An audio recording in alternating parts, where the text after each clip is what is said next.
Bonjour et bienvenue à Saint-Pétersbourg, la ville impériale et capitale de la Russie de 1713 à 1917.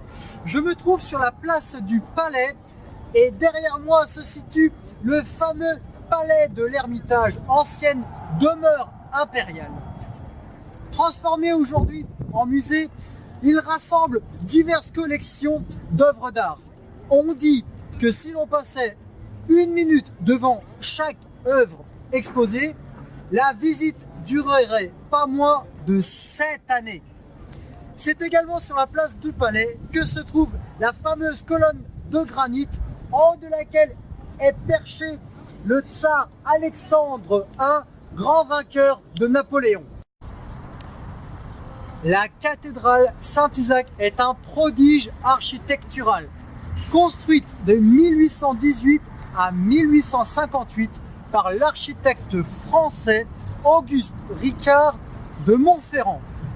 Elle a été baptisée Saint-Isaac en l'hommage du fondateur de la ville, Pierre le Grand, né un 30 mai, jour où est justement célébré Saint-Isaac.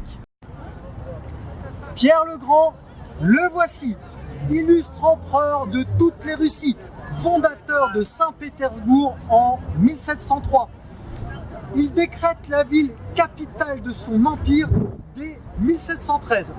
Son objectif était à la fois d'éblouir les puissances européennes, mais également faire gagner en prestige une Russie restée arriérée tant sur le plan économique que culturel.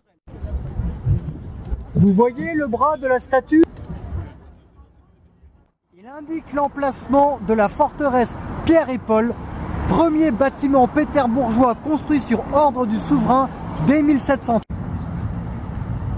Tandis que le sabot du cheval piétine un serpent, symbole des forces politiques et religieuses qui s'opposèrent à la fondation de la nouvelle capitale.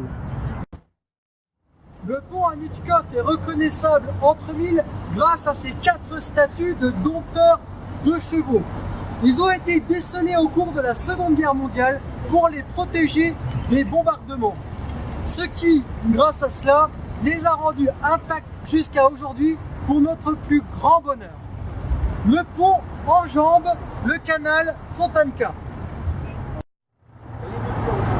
Il paraîtrait que le sculpteur Piotr Claude ait rendu un hommage russe à Napoléon en taillant son portrait dans les testicules de ce cheval.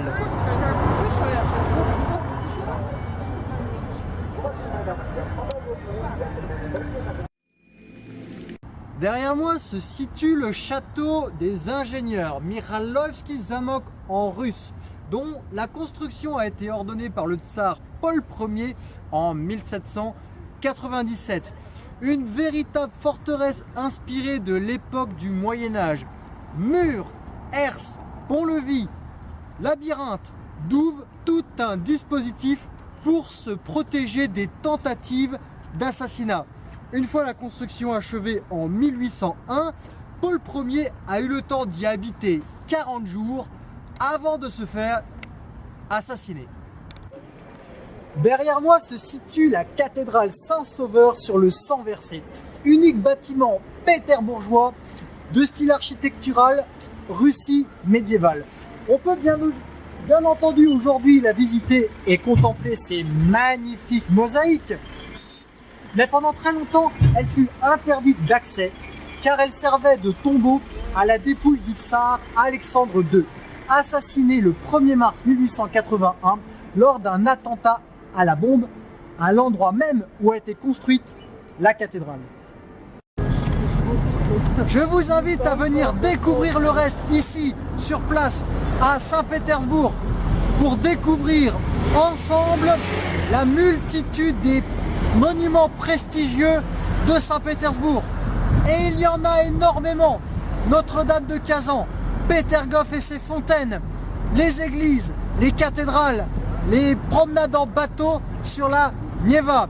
En attendant d'avoir ce bonheur, je vous dis à toutes et à tous, do svidania, до встречи в Петербурге. À très bientôt à Saint-Pétersbourg.